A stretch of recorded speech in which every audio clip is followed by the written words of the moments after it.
Bom dia, boa tarde, boa noite. Sejam bem-vindos ao Caesarpedia. Eu sou o César e hoje nós vamos retomar o encontro 10 das palestras sobre o que é o animismo sofiânico. Mas antes, Not in His Image, lançado em português pela Luna Editora, à venda na estante virtual. Agradeço a todos que já compraram. Esse livro é fundamental, é um livro maravilhoso que vai fundo nos aspectos bastante interessantes aí, que é o legado dos gnósticos, genericamente chamado de gnósticos. E as pessoas que já adquiriram o livro são pessoas mais felizes, não tenho dúvida. Bom, antes de começar a falar sobre o episódio 7 do Mito de Sophia, o Desafio Divino, eu queria colocar aqui algumas questões de perspectiva, para a gente ter uma ideia, para a gente poder usar a imaginação de uma forma um pouco mais sã. É interessante a gente colocar em perspectiva as dimensões do que nós estamos falando aqui. Vou dar um exemplo. Existe um cálculo, você faz de trás para frente, mas vamos fazer de frente para trás. 1 segundo na vida de Sophia equivalem a mais ou menos 108 dias humanos. 1 segundo, 108 dias. O que o senhor e a senhora fazem em 108 dias é 1 segundo na vida da deusa. O planeta percebe assim. Então, perspectiva. 1 segundo de Sophia são 108 dias do planeta Terra. 1 minuto, fazendo as contas, são 6.480 dias, que dá mais ou menos 17 anos,75. O que dá para fazer em 17 anos, meus queridos, na vida da gente? Dá para fazer coisa pra caramba. Para Sophia, isso é apenas 1 minuto. 1 hora para Sophia é 388.800 dias humanos, ou 1.065,20 anos. Nós não vivemos 1000 anos, né? Isso é 1 hora na vida, na percepção do Aeon Sophia. Um dia na vida de Sophia, então, é mais ou menos 25.560 anos, que é aproximadamente aí a precessão dos equinócios do zodíaco. Alguns dizem que são 25.800 anos, alguns dizem que são 26.000 anos, arredondando. Esse cálculo adota a cifra de 25.564 íons quebrados anos, ou seja, um dia para essa criatura são 26.000 anos. Bastante, né?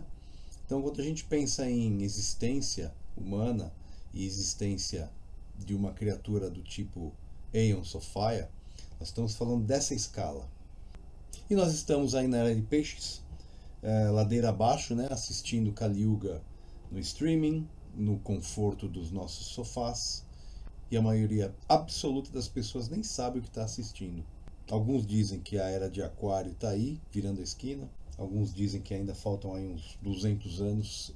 De qualquer forma, apertem os cintos, queridos, porque tá ficando louco o negócio, né? Mas eu divago. Episódio 7 da História da Deusa Caída, o Desafio Divino, que eu gosto de chamar de A Correção de Sophia. Períodos imensuráveis de tempo se passam, desdobrando-se como se fossem dias para a deusa. A ligação com Savitri alivia o isolamento do Aeon Sophia e proporciona uma boa dose de serenidade.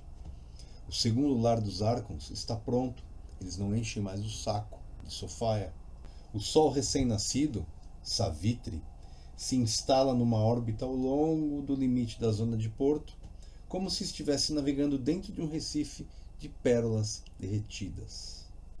A órbita é vasta e a revolução é lenta no início, mas ela ganha velocidade à medida que a tensão elétrica entre o Sol e o Aeon Sophia se intensifica. O impulso crescente da estrela em órbita exerce uma estranha atração sobre as correntes de Sophia, gerando um desejo que ela nunca tinha sentido antes. Tal atração, combinada com a lenta e gigantesca deriva do braço estelar enquanto a galáxia gira, induz campos de torque e achatamento aos quais ela tem que se adaptar. É a física do Kenoma. O Ouroboros vai gerando tensão à medida que se encolhe e se contrai. O estresse da física dos membros galácticos parece puxar Sophia em direção a um ralo gravitacional totalmente desconhecido à deusa, pois não há gravidade no pleroma. Sophia, por sua vez, se mantém firme na sua posição próxima da nebulosa de Orion M42. Atenta à presença de Savitri, ela divaga sobre o plano, agora frustrado, de compor um cosmos com 3 corpos: um planeta, um Sol e uma Lua. E ela se pergunta, né? Como eu construiria um mundo? Se eu conseguisse, o que eu faria com esse sistema de 3 corpos? O que seria melhor para ela, né? Colocar esse sistema de 3 corpos à deriva nos braços galácticos como uma arca descendo um rio e esperar que os propágulos do Antropos caiam nesse planeta e cresçam e emerjam? Ou será que seria melhor ela mesma usar a força dela e colocar o sistema de 3 corpos logo de frente da nebulosa de Orion para que tivesse certeza que aqueles propágulos iriam cair lá? São divagações, né? Mas o jovem Aeon não sabe como fazer um planeta. Ela havia observado os Aeons mais experientes nesse processo de terraformação, mas ela não tinha aprendido como fazer. Ela precisava pelo menos de 2 coisas: dominar as forças do Kenoma, as forças dos braços galácticos, as forças físicas, né? E ter uma certa maestria aí nessa coisa de customizar planetas, porque ela tinha que fazer um planeta, uma lua, que combinasse com Savitri para se tornar um sistema de 3 corpos. Mas tudo bem, isso é um sonho que já era. A zona de Porto está serena, lá dentro flutua agora o segundo esterioma, que é o lar, né? O novo lar dos Archons. E esse novo habitat é um grande triunfo para Sophia, porque ela coordenou com as forças de Savitri a reconstrução desse sistema planetário. Isso foi para ela um grande avanço, né? A plataforma agora tem equilíbrio e potência integrados, graças às forças de Savitri. Mas agora tem uma diferença. Esse segundo esterioma tem um atributo que não tinha na construção anterior, que é uma emissão radioelétrica. E essa emissão capta a atenção de Sophia, como se ela estivesse enviando uma mensagem pulsante para ela. E ela observa o fenômeno cuidadosamente, e o que ela descobre é de arrepiar os cabelos. A plataforma centrada no Sol exibe as propriedades exclusivas do Kenoma, e essas propriedades dão suporte à existência dos Archons. Naturalmente, afinal, o esterioma e os Archons são feitos da mesma matéria, o DEMA, que são os Dense Elementary Matter Arrays. São a matéria-prima cósmica, né? E então Sophia entende que esse novo habitat proporciona certas condições para que os Archons sofram uma mutação. A criatura que emergiu das ondas fractais em forma de cavalos marinhos já não é uma larva raquítica. Os gafanhotos agora se parecem com o modelo do corpo do Antropos, mas como se tivesse nascido prematuramente, ou seja, aquela cabecinha grande, os olhos de inseto, o tronco emaciado e os membros um pouco mais longos e delgados do que um do ser humano formado. A mutação é uma paródia grotesca do humano recém-nascido que surgiria pela 10ª vez num habitat favorável, ou melhor, num laboratório planetário propício à vida orgânica. Ou seja, um terrário, né? Nós estamos falando aqui. Mas a criatura que agora aparece com aparência humana é inorgânica, é um ciborgue, ele nem sequer respira. Ele não faz troca de oxigênio porque onde ele está não existe oxigênio. Sophia observa com extraordinária atenção e percebe que a cada passo desse processo de mutação, os Archons vão ficando cada vez mais estranhos. E eis que esse processo de mutação produz uma criatura distinta, com uma forma de lagarto, a atitude de um leão, e a criatura rugia, e ela se gabava em grande arrogância.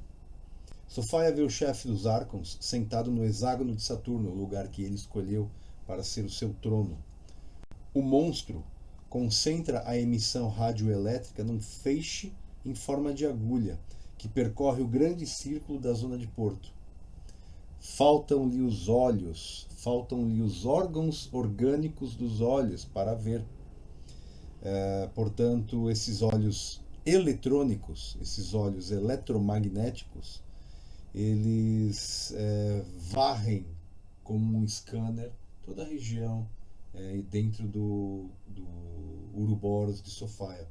Ele vê, mas é cego. O alcance desse feixe de varrimento fica muito aquém das dimensões galácticas. Cobre apenas o espaço dentro dos limites do Recife, da luminosidade iônica de Sofaia. O Arcon reptiliano é cego para a luz que o envolve. Olha que interessante. Mas a sua cegueira confere-lhe um poder assombroso. E Sofaia se pergunta, né? Como é que isso pode acontecer? Haverá aqui uma inversão de inteligência? E aí cai a ficha. A entidade reptiliana fornece a essa horda de Arcons sem uma mente algo como um ego, a base para uma autoimagem. Confere-lhes uma falsa autoridade e com isso vem a vontade de dominar e governar, por isso os rulers, né? Ou que eu traduzo como autoridades. No instante em que ela percebe esse detalhe importante aí, o grande Arcon irrompe e se declara governante de tudo que vê. E como não há nada mais para ver, imagina ser o único Deus do universo, o único Deus criador de tudo que ele enxerga. Pela primeira vez, desde o mergulho, Sofaia sabe com perfeita e total clareza aquilo que ninguém mais sabe. Nem mesmo os Aeons do Pleroma sabem. Eles são habilidosos na inventividade infinita, suas capacidades criativas são divinas, mas eles não sabem, porque eles estão no Pleroma e ela está no Quenoma, observando a coisa acontecer. E ela se orgulha disso. E olha o que ela percebe. A intenção cósmica dos Aeons é autopoética e autogeradora, mas a atividade dos Arcons é mimetizadora. Eles não podem criar, apenas replicar. Mimetismo não é intenção. Apenas reproduz algo intencionado por outra agência, como uma impressora, aqui atrás, que recebe o comando para imprimir um documento. O esterioma é um mundo de imitação, e olha o pior. Tal mundo jamais teria surgido se não fosse o poder emprestado por Sofaia aos Arcons. Essa centelha divina, esse nous, ela emprestou um pouco para os Arcons e eles construíram o esterioma. Por isso se acharam deuses, né? Por isso Yaldabaoth pensa que é Deus, o artífice e o demiurgo. Agora, o segundo esterioma é uma cópia de uma cópia. Olha só. Olha só. Essa cópia recopiada revela a Sofaia a verdade originalíssima que só ela sabe. Uma cópia duplica outra, para que entre elas haja profundidade. A profundidade acrescenta uma interioridade e lá a autoconsciência pode surgir. A mentalidade de colmeia dos Arcons reflete uma autoimagem e esta imagem emerge numa entidade, um Dracon, o soberano reptiliano da mente de colmeia, o ego deidade arcôntico, o demiurgo, o Lorde Arcon, Yaldabaoth, Samael, Sakla e Yahvé.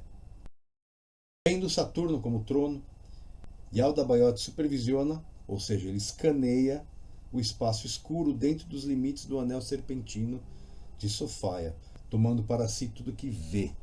Mas ele não vê, é um sensor. E ele se torna cada vez mais arrogante, cada vez mais inflado por essa falsa sensação de poder. A sua arrogância atrai e alimenta o comportamento agressivo dos seus lacaios, os Arcons neonatos, em forma de feto abortado. A sua fúria voraz vai aumentando, enquanto o feixe radioelétrico se divide e se multiplica por replicação, de novo e de novo. O resultado é uma configuração maciça de uma energia da mente de colmeia, o hive mind concreto. O novo esterioma é o epicentro dessas frequências, que se multiplicam e espelham a mente reptiliana. E então, o Deus extraterrestre passa a exercer o seu poder diretamente do seu trono em Saturno. Esta situação escurece o estado de espírito da deusa da sabedoria. Uma terrível intimidação elétrica faz tremer suas torrentes plasmáticas e ela antevê o curso dos acontecimentos. Enquanto isso, com base numa ilusão, porque é apenas uma ilusão, a autoridade do arrogante Yaldabaoth vai aumentando e aumentando. Sophia sabe que a ilusão não conhece limites e não pode ser contida, apenas erradicada. Agora, Sophia precisa encarar a realidade sobre Yaldabaoth. Ele não vai ficar no lugar onde está. Ele não vai respeitar os limites que lhe foram atribuídos. A inteligência reptiliana é invasiva. Os Archons, quando comandados, se aglomeram e destroem a ordem natural. Eles devastam a beleza e o equilíbrio da existência orgânica e atacam a teia simbiótica da vida. Sophia está profundamente perturbada, não só pelo grande poder desta espécie invasiva, que cresce a cada dia, mas também pela ameaça que essa espécie pode representar ao Anthropus 10. E o perigo é evidente. 9 vezes a nebulosa M42 emitiu os propágulos do genoma humano pelos braços galácticos. 9 vezes os filamentos de plasma transportaram os propágulos.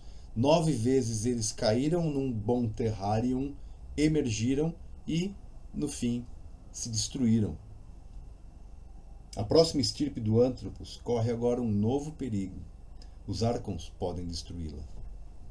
Se as circunstâncias escaparem do seu controle, Sophia teria que testemunhar uma nova tragédia, mas dessa vez a humanidade sofreria pelo desvio dela e não pelo desvio próprio, como aconteceu nas 9 outras ocasiões. A mera hipótese disso acontecer a enche de raiva. A transgressão do limite plerômico que ela cometeu, ou seja, o ato unilateral sem o seu consorte, aquele ato prúnicos, ousado, que lhe conferiu o apelido de prostituta, acabou colocando sua prole num risco muito maior.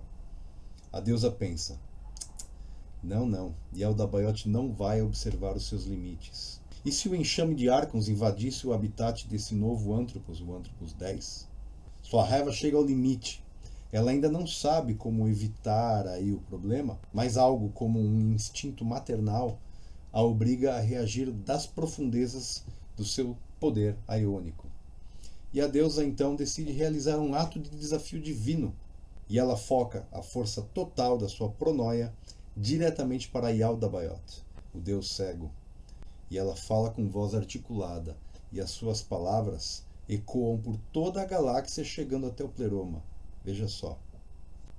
Estás enganado, Saklas, deus cego que és, pois és apenas um deus impostor, inflado pela ilusão de poder. A autoridade que reivindicas pela tua arrogância depende da tua mentira, e quando a mentira falha, pereces. Há uma criança de luz imortal que veio à existência antes de ti, que se levantará contra os teus fantasmas. Essa criança luminosa irá espizinhar-vos em desprezo, esmagar-vos-á como um oleiro esmaga a argila. Vós descereis a vossa origem no abismo, juntamente com todas as vossas legiões, pois na consumação de vossas obras, o defeito que obscurece a verdadeira fonte de tudo que existe será abolido, e o cosmos defeituoso deixará de existir como é, e será como se nunca tivesse existido. Senhoras e senhores, esse é o desafio divino que eu chamo de a correção de Sophia. Nós vamos fazer observações sobre o episódio 7 em um vídeo separado, senão isso aqui não acaba mais. Vejo vocês lá, um grande abraço.